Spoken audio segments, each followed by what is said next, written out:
Regan Slaymaker for Not Just Boxing. I have the pleasure to be joined by one of the best names in boxing, the Norfolk Nightmare, Tommy Fletcher. Tommy, how are you today, mate? Yeah, I'm very good, mate. Thanks for coming down, and yeah, it's good to see you. I feel good, mate. Back in the gym, back having it large and in charge. Large and in charge indeed, mate. It's good to see you as well, Tommy, obviously. Just done some body sparring, I think one of your first sessions back in the gym. How is that, doing some body sparring with the gentleman John Hedges himself? Yeah, it's good work. Yeah, I've been in the gym for a little while. It's my first full week back in full training, if you know what I mean. But yeah, now I've done 6 fives with John, body sparring. Good work, you know what I mean, just to get the lungs firing, get a bit of timing back, and bit of contact sparring. I believe I've got some sparring coming down potentially next week, so good fighters, so it'll be good to get back in the mix and start working towards my next fight day. Definitely, let's jump straight into it. Next fight day, obviously you've had a bit of time off since your last fight. We'll talk about that in a minute as well. But kind of, yeah, what do you think 2025 can bring for Tommy Fletcher? Well, in my mind, I would like to. Obviously, I'm coming for as a feat, so I would like to get a win under my belt and like an eight rounder, get a win back in the mix.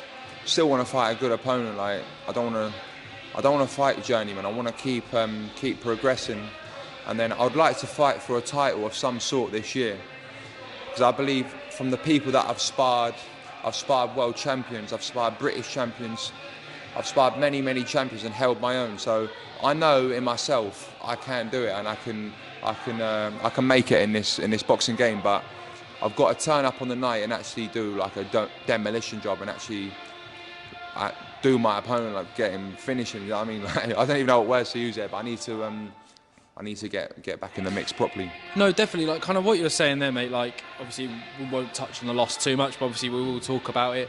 Kind of, it seems like you've kind of had your reflection period on the fight, and you know what you need to do now moving forward. Yeah, 100%.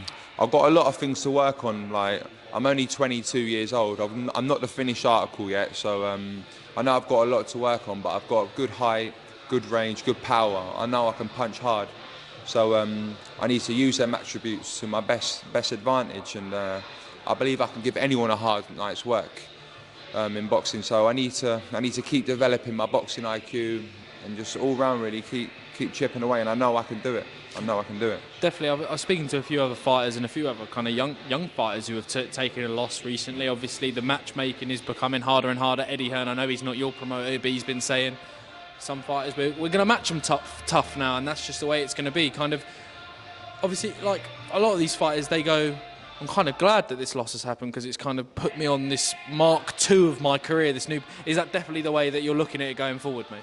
Yeah, I mean, like look at Frank now. Yeah, he's big time, isn't he? Like the shows that he puts on, they're massive, and with everything that's happening in Saudi right now, it's big stuff. So I'm blessed to be signed with Frank Warren, fighting on Queensberry, and yeah, it's big stuff. So I mean, regards to my loss that I just had, it's almost like there's no pressure on me now, really, because I feel like as much as people say they don't care, but no one wants to lose their O. Like, and they say, oh, it doesn't. Like, no one wants to get beat, regardless, but if you, everyone wants to protect their O really in this boxing game, and a lot of people say, oh, if you lose once you're finished. That's not the case. You can keep fighting, and there's still loads of fights to be made. And a lot of fighters, they do get beat and they come back stronger. And there's people that have been beaten, come back to be world champions, isn't they? So I believe now there's no pressure on me now. So it's just the only way is up really. I know I've got to put the hard work in. And I've got a lot of potential, so I've just got to go out there and do it, really. For sure, mate, as well. And it kind of a bit more of a notice as well. Johnny Nelson, when he first turned pro, I mean, he lost his first 3 pro fights, and he's still become the longest reigning, or one of them, world champions in this country. So it definitely doesn't mean anything, mate, as well. We'll go back onto the positives now. Tommy, kind of, I know in the lead up to that fight and kind of after, you were sparring a certain Chris Billam-Smith for his fight with Zurdo Ramirez. Obviously, that fight didn't go Zurdo's way, but that didn't go Chris's way against Zurdo, but that must have been some excellent learning rounds with, at the time, the WBO Cruiserweight World Champion. Yeah, it was great work with Chris Billam-Smith. I really enjoyed going over there. I sparred him multiple times for my last camp, and yeah, he's a good operator, a very good operator, and it was a pleasure to share the ring with him, really. So I did enjoy it, and they were good rounds. You know, it wasn't one-sided at all. We really had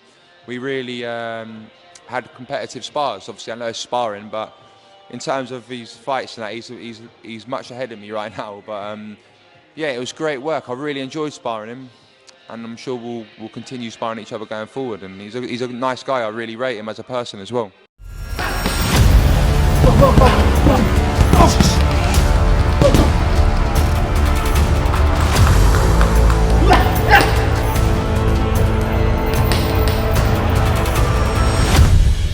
Gentleman by name, gentleman by nature as well. I mean, I've spoken to your training mate and your current divisional stable mate as well, John Hedges, about, I mean, quite possibly the best cruiserweight that, well, bar Usyk, we've seen he's getting a lot of hype. Jai Opetaia, I mean, as a cruiserweight, you must get excited watching his fights and watching that knockout he got against David Nika the other day. Yeah, every fight he's had, I've tuned in and watched it. I think he's a very good operator. I think he's the one right now. He's the best in the division, and he's showing that fight by fight. Like he's not taking easy fights. He's fighting top level opposition, and I think now everyone in boxing now is starting to really take note on Jai Opetaia, and in regards to like his marketing, maybe people around the streets that they probably don't know Jai Opetaia, they know Anthony Joshua, they know Tyson Fury, but I think in a couple years people will be really talking about him, and I would love to see him fight Usyk, you know.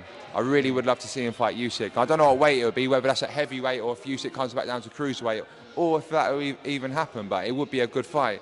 And I see a lot of people saying Usyk will beat him, but my personal opinion, I do generally believe Opetaia could really give Usyk a tough night. Wow. Like a very tough night, but we'll have to see, innit? Like it's just opinion, so till it takes place, no one will really know, will they? So. No, definitely, and I mean, whatever you think of who will win that fight, everyone will watch that fight. It'll be some watch as well. Tommy, I mean, I'll keep it short and sweet, mate. I mean, love talking to you as always, mate. Have you got any final words for the Norfolk Massive?